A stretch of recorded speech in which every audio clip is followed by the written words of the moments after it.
coming up. Do you believe that white men came from black men? Yes, I believe that we are the original man. What made you believe that? Because black can create all hues. We can create white in one generation. We can create an albino, but there is no vice versa. Two white people cannot create black, yet two black can create white.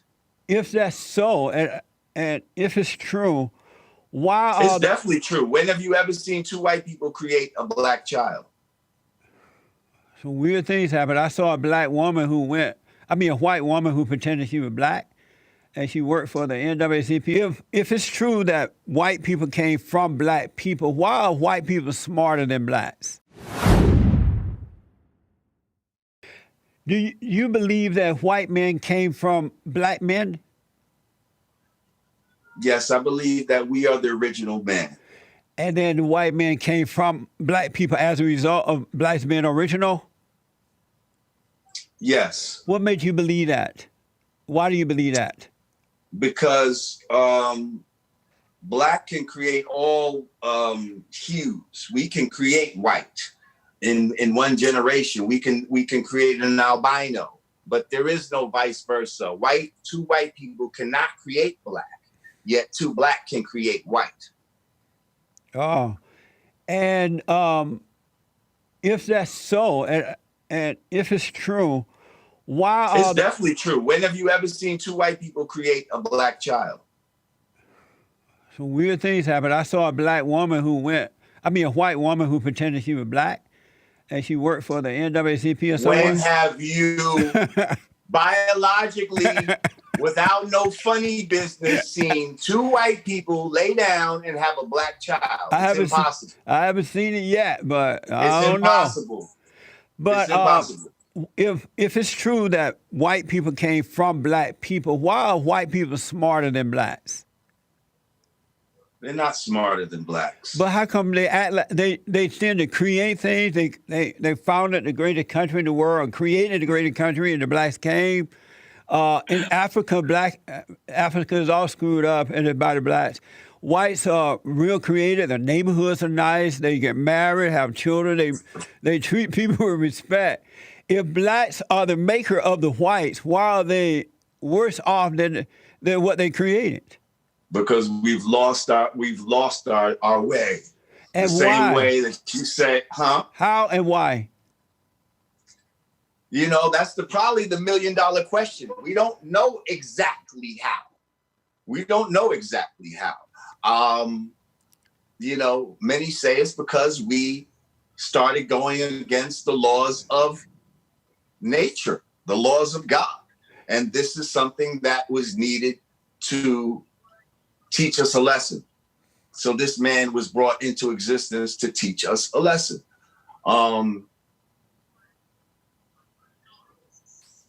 But yeah, all the things that you're saying, again, are not how things started. This is how things appear to you right now. Right. On face value, it seems like, oh yeah, they're the smarter one and all that. But again, that's face value. It was the original people that created the pyramids. These still can't figure out how they did that shit. The so-called smarter ones and the so-called people from back then. That if you go by the logic of evolution, which is some anyway, but if you go by the logic of the people in the past were not as smart as the people of today, then how are they able to do certain geometric, creations that you can't even do to this day with your technological advances? But why can't the blacks figure that out since they're the original and the white man came from them? Why can't the smarter one figure out how they got on the bottom? Why can't you figure it out if they're real smart? Because if you keep a blindfold over somebody's eyes, keep spinning them around and not letting them realize where they're at, it's hard to figure something out like that for a lot of people. But the whites don't figured out. And that's what I'm saying. It's been figured out. But the whites don't change. But by a small 5%, You see what I'm saying? That's why we talk about 5%, because it's a small portion that have figured it out. The mass of the people are the ones that don't have a clue.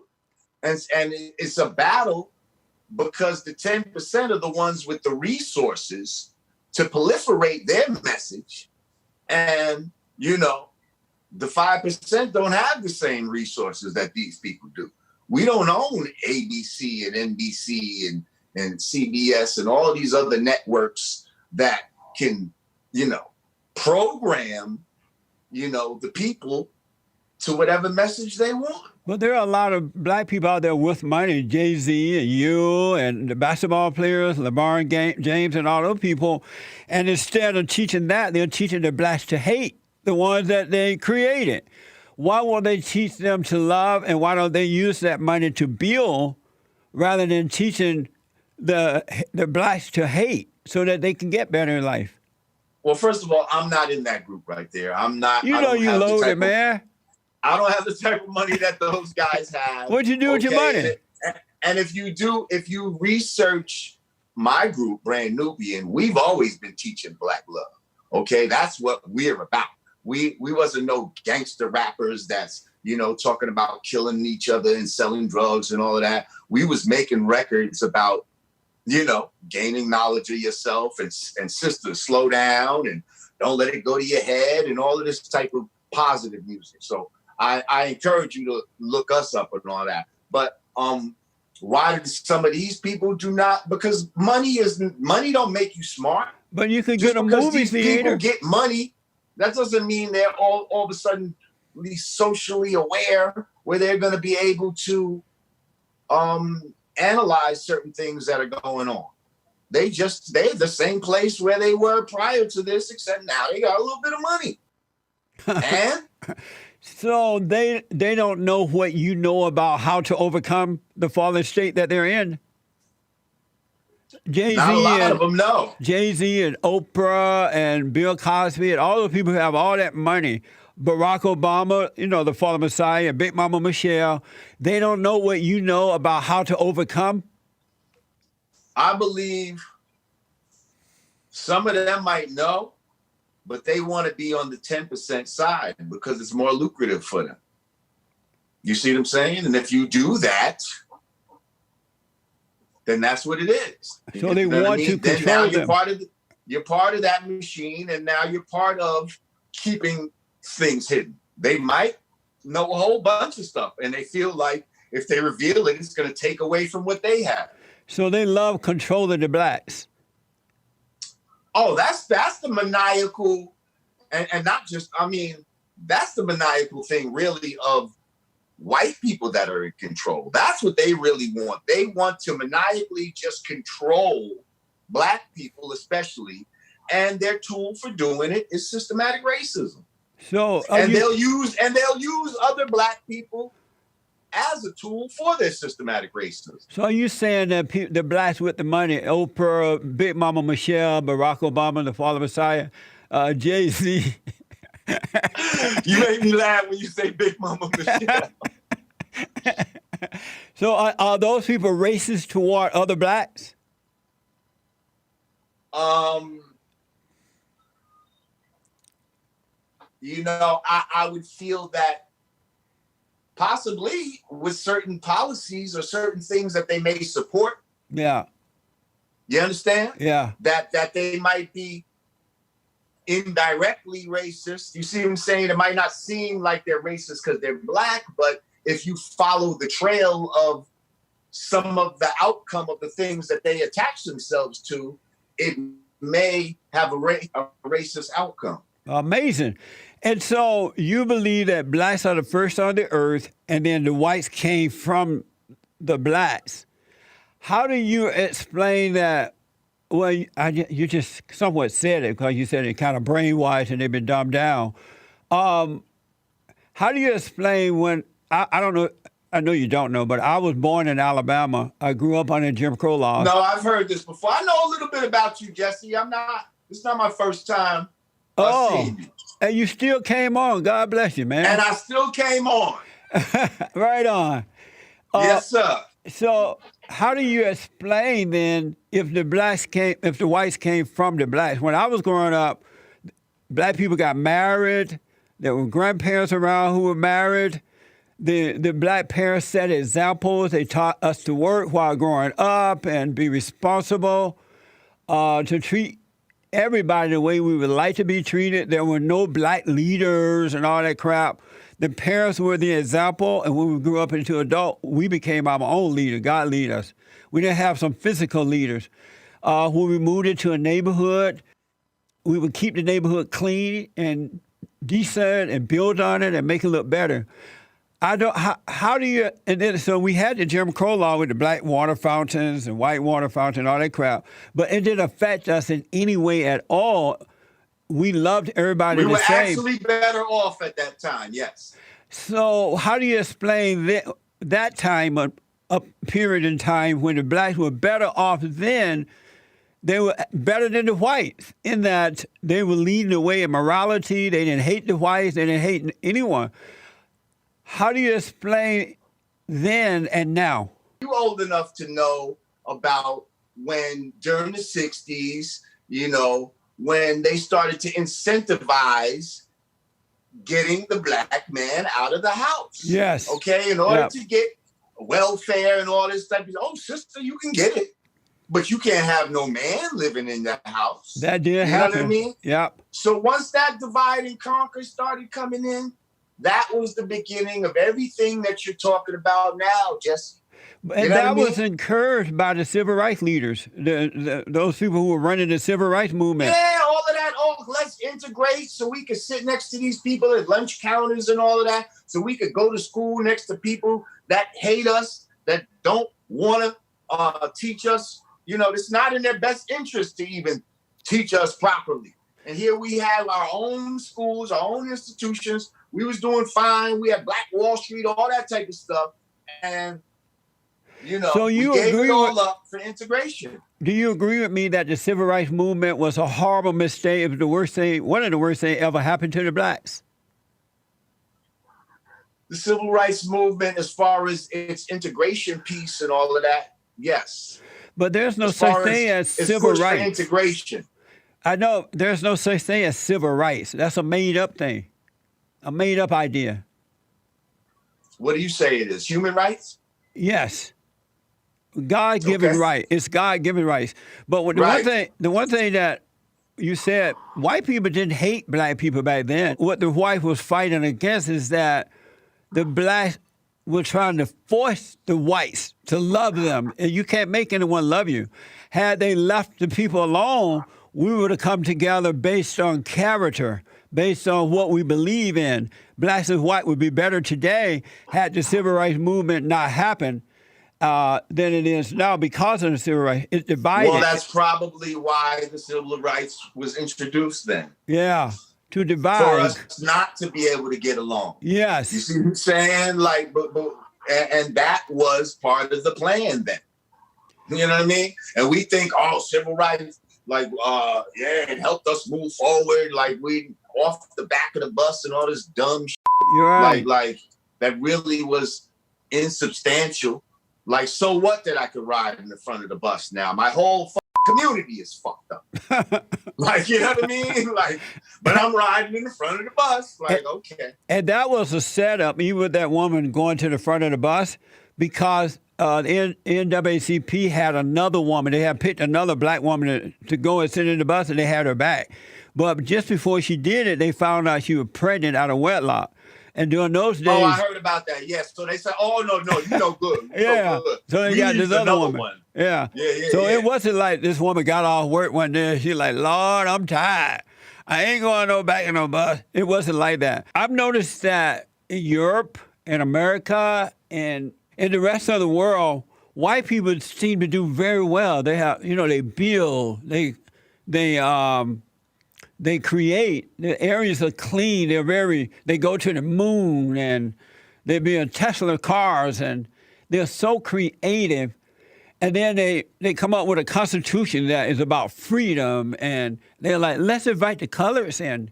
And the colors come in and they hate the very people that invite them into their own home. Do you see something wrong with that? Should the whites let the blacks in their own countries? First of all, none of these white countries, these ain't even countries. Like, this is white America. This was not even their country in the first place. Who was it? Like, what are you talking about? Who was it? How are they going to invite somebody else into a country that's not even there? Who was it before they bought it? Before they came and got it? The original people of this side of the continent. Are you referring not to just the Mongoloids either that we see as the traditional Indians? We had Native Americans that look like you and I that were already here.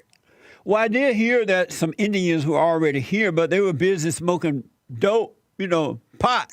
They had another name, but they were so high they couldn't even get anything done. Yo, let me ask you something, man. I know there's always a point when I guess people turn around and ask me something. Like, all right. I know part of your, I guess this is part of your, I don't know, shtick. No. But it just seems like sometimes you try to go out of your way to make it seem like you hate on black people. No, like, I love black people. What's that all about? I love black people. Let me tell you what it's about. I have, if you know anything about me, I have a nonprofit organization called Bond, and we are rebuilding the family by rebuilding the man. Bring it back to God's order of God in Christ, Christ and man, man over woman, and woman over children. Because when I was growing up, we didn't have all this mess going on. I don't know about gang violence and all this stuff, hating the white people and begging for affirmative action and welfare and reparations and all that crap. We was taught to be individuals and to work hard and to appreciate what we have and to treat others the same way. And that worked, especially under the umbrella of family. So I started Bond with the intent to wake up black people, to tell them they have been lied to about racism and all that stuff. It's a made-up word. It's not real. And then the message was so good, other races said, oh, I'd like to be a part of that. I can understand that. I need that kind of help, so we open it up to everybody.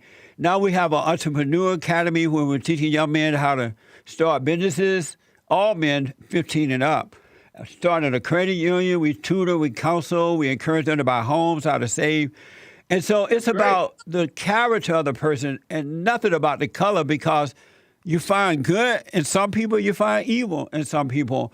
And if you don't live by that rule, you're going to lose if you don't live by what's right and not what color. And I'm trying to tell the blacks that, and some are catching on now because we work with people around the world. So I tell them the truth in love and hope that they will get it and wake up and become like people again. Okay. I mean, that sounds similar to what the Father Law was saying about not being pro-black or anti-white, but being pro-God and anti-devilishment. Yeah, that's right. Pro-righteousness and anti-devilishment. If you move in a righteous manner, that's how. You know Absolutely. What I mean? At that point, it shouldn't matter what color you are. So, if you moving righteously. That's right, man. So you agree there that the Indian was smoking pot. They were too high to do anything with this place. First of all, now you're going on a stereotype that you're not even sure of. I know some Indians. Huh? I know some. You don't know some from back then, okay? You wasn't there. But they know their history, and they were saying, yes, we were on that. They call it peyote or something, but really it was pot. Well, that's not pot. That's a whole different thing, and that was a spiritual, something for spiritual travel, and it's not like they were walking around every day smoking peyote. That's not how that works. But they were so high they couldn't function. First of all, they all wasn't doing it, okay? That was something like the chiefs and shit would do. You know what I mean? That was a special thing.